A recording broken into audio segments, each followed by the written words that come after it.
అందరికీ నమస్తే, good morning. ప్రపంచంలో ఉన్న తెలుగు వారందరికీ కూడా మన ఈ తెలుగు క్లాసులు చాలామందికి ఉపయోగపడతాయి. ఎందుకంటే చాలా ప్రాంతాల్లో భాషని సాగదీసి యాసగా మాట్లాడడం అనేది జరుగుతుంది. ఈ అక్షరాలని ఎంతవరకు ఉచ్చరించాలి అని తెలుసుకుంటే ఆ యాస అన్నది ఆ ప్రాంతంలో పోతుంది. గుంటూరులో ఒక రకంగా యాస ఉంటుంది, శ్రీకాకుళంలో ఒకలాగా ఉంటుంది, తెలంగాణలో ఒకలా ఉంటుంది, విశాఖపట్నంలో ఒకలా ఉంటుంది. ఇవన్నిటిలో కాకుండా ఈ యొక్క అక్షరాలని ఎలా ఉచ్చరించాలన్నది నేను అచ్చుల నుండి కూడా చెప్పడం జరుగుతుంది. ఈరోజు మన క్లాసు సంయుక్త అక్షరాలు.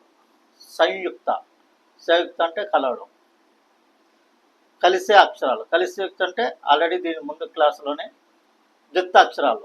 ద్విత్వాక్షరం అంటే ఒకే అక్షరం ఉండి రెండిట్లు కలిపేది ద్విత్వాక్షరం కింద మనం చెప్పుకోవడం జరిగింది. సో ఆ ద్విత్వాక్షరం చెప్పే బదులు మన మేధస్సు ఛానల్ని మీరు అందరికీ అందరికీ ఉపయోగపడి తరతరాలు ఉపయోగపడేది కాబట్టి ఈ ఛానల్ని సబ్స్క్రైబ్ చేయించండి. అందరి చేత అన్ని తరాల వరకు కూడా ఉపయోగపడేది కాబట్టి. సో ఈ ద్విత్వాక్షరాలు అన్నది ఎలాగంటే ఒకసారి ద్విత్వాక్షరాలు చెప్తాను.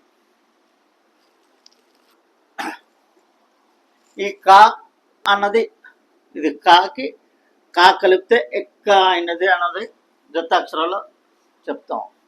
ఈ ఎక్క అన్నది ఆల్రెడీ మనకి ఆ పక్కనే ఇది అక్క అయింది. కా కింద కా రాస్తే అక్క ఆల్రెడీ అందరికీ తెలిసిందే. ఈ కా కింద కా రాస్తే ఎలాగ ఏర్పడింది అన్నది మనం ఇప్పుడు తెలుసుకోవాలి. ఈ కాలోని ఆల్రెడీ ఆ అని ఉన్నది అని మనం ఇంతకుముందు క్లాసులో అచ్చుల క్లాసులో చెప్పుకున్నాం. ఇక్కు ప్లస్ ఆ అన్న ఇక్కుకి తలకట్టు పెడితే కా అయింది అన్నది చెప్పాం. సో మరి రెండోసారి కూడా కాకి కా రాస్తే రూపాన్ని మార్చారు. రెండు అక్షరాలు కలిసినప్పుడు ఆని ఎలాగైతే మార్చారో ఇది కూడా మార్చారు. దాన్ని పరిపూర్ణంగా రాసి చెప్తా.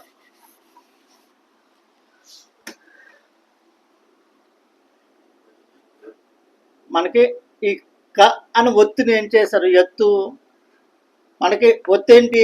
ఆ అన్నమాట.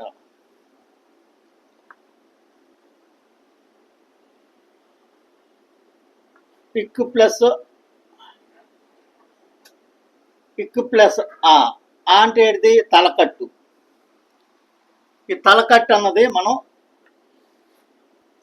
తీసుకురావడం వల్ల మనకి ఇక్కడ ఈ ఇక్కు అన్నది పోయి ఈ కాకి ఆ కలిపితే కా అన్నది మనకి ఏర్పడిందని గత క్లాస్లో చెప్పుకున్నాం. అయితే కాకి కూడా మనం ఇక్క అన్నది మనం ఈ కాకి ఇంకో కా కలిపితే ఏటవుతుంది? ఇది ఇక్కడ ఒక ఆ ఉంది, ఇక్కడ ఒక ఆ ఉంది, ఇదొక కా ఇదొక కా. అయితే రెండు శబ్దాలు మనకి ఆలు వస్తాయి కాబట్టి దీన్ని మనం తీసుకొచ్చి ఇక్కుని ఒకదాన్ని ఇక్కడ ఒక ప్లస్ ఆ మనం ఎలా ఉంటాయి. ఈ కాకి ఏడిది? ఆ తాలూకా ఒత్తు ఇది. ఈ కాకి ఒత్తు కింద రాస్తాను. ఈ కావత్తు ఇది, ఈ కావత్తు ఇది. ఈ మూడు కలిస్తే మనకి ఇక్క అయింది. ఇక్క ఎలాగైంది? మొదటిది కా తీసుకున్నాం, ఇది చాలా తెలుగు వారందరికీ ఈ క్లాసు చాలా చాలా అవసరమైంది, చాలా చాలా అవసరం. ఇది తెలిస్తే మీకు తెలుగు వచ్చినట్టు, లేకపోతే ఏదో రకంగా బట్టి పద్ధతులు వెళ్ళిపోతే ఇది ఒక గణితంలా చెప్పాను, ఎక్కాల టైపులా. ఈ గుణింతాలని గుణింతాలు అంటే ఆ నుండి అమ్మహ వరకు, కమ్ నుండి కహా వరకు చెప్పాం.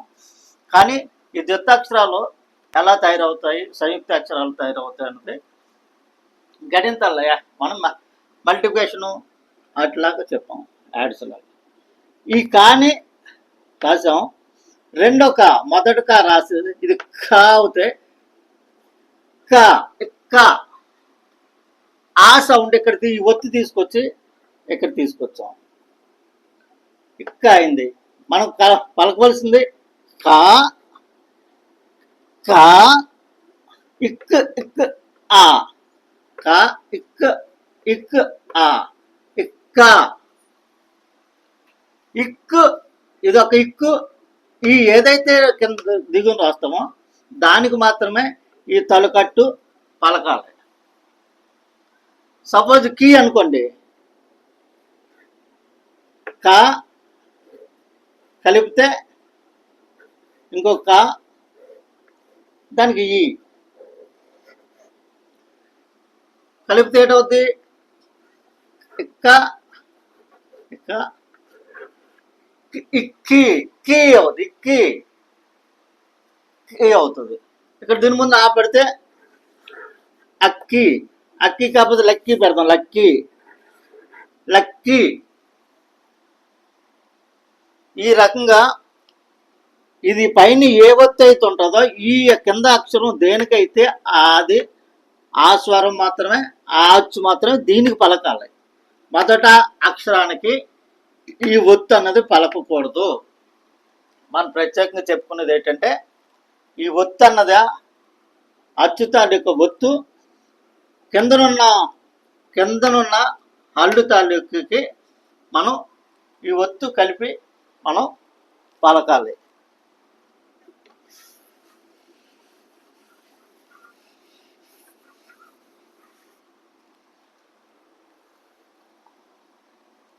ఇక్కడ కాకి కా రాస్తే అక్క అని రాసాం. కాకి వేరొక అక్షరం, ఇది ద్వితాక్షరం అనొచ్చు, కానీ సంయుక్త అక్షరం కింద వేరే అక్షరం కలిపితే సంయుక్త అక్షరం కింద అన్నాం కాబట్టి మొదట రాసుకున్నది కా. దీనికి తలకట్టు ఉండదు. తలకట్టు వచ్చిందంటే ఆల్రెడీ అది ఆ అన్న శబ్దం అందులో ఉన్నట్టే. ఆ అన్న శబ్దం లేకుండా క అన్న శబ్దానికి ఇక్కడ గా, దీంట్లోనే తలకట్టు ఉండదు. ఎందుకంటే ఎప్పుడైతే కలిపో దానికి కూడా ఆ అని ఉంటుంది కాబట్టి అది తీసేసి ఇక్కడ తలకట్టు అంటే ఆ. ఇక్కి ఈ గాకి ఈ తలకట్టు కలిపితే కా గా ఇక్గాకి గాకి తలకట్టు, ఈ గాకి కలపాలి, లేకపోతే ఈ కాకి తలకట్టు పలకూడదు. కిందనున్న దానికి తలకట్టు మనం కలిపి పలకాలి. ఇది చా, కాకి కా ప్లస్ చా ఆ అంటే ఆ అంటే తలకట్టు. ఇక్ చా ఇక్ చా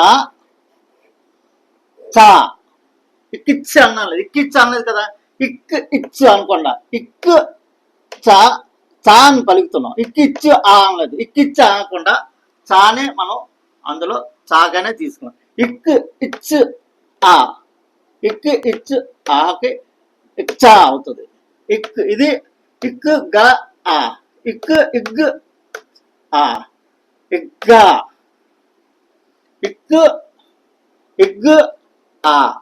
ఈ ఆనది ఇగ్గు అన్న దానికి తీసుకొచ్చి మనం పూర్తిగా ఆన శబ్దాన్ని మనం అచ్చుని తలకట్టు కింద పెట్టి మనం ఉచ్చరించడం జరుగుతుంది.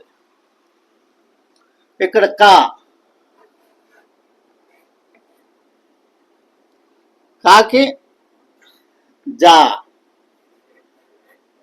ఇజ్ ఇక్కడ ఇజ్ అనుకోండా, ఇజ్ అనుకోండా,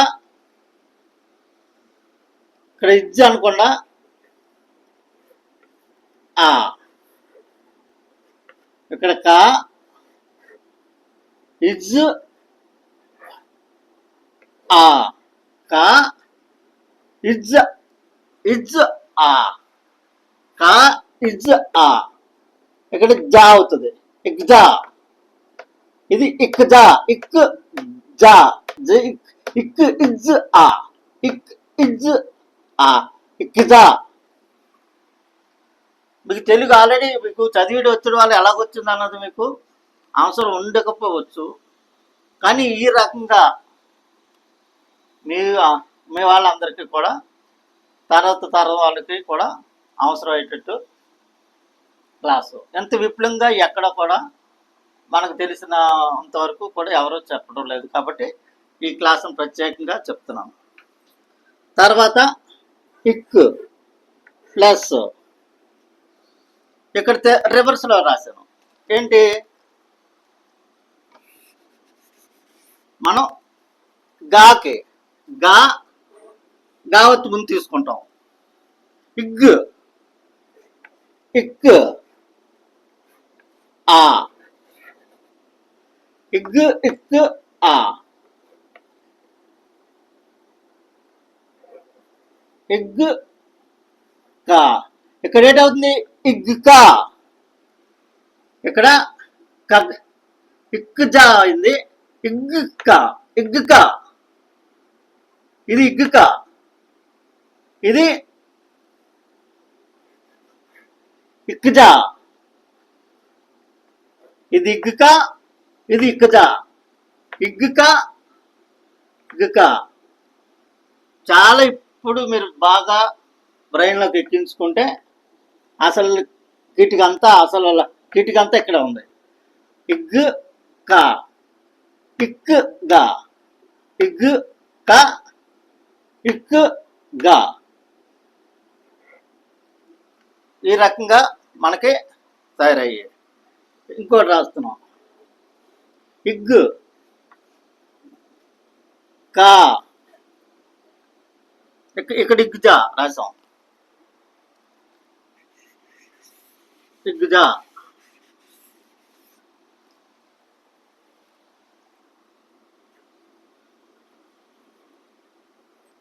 ఇగ్జా దీనికి ఇలా వదిలేస్తే ఓ అయిపోతుంది, కాబట్టి దీన్ని ఒత్తి పెడేస్తున్నారు. ఇక్కడ ఇగ్ జా,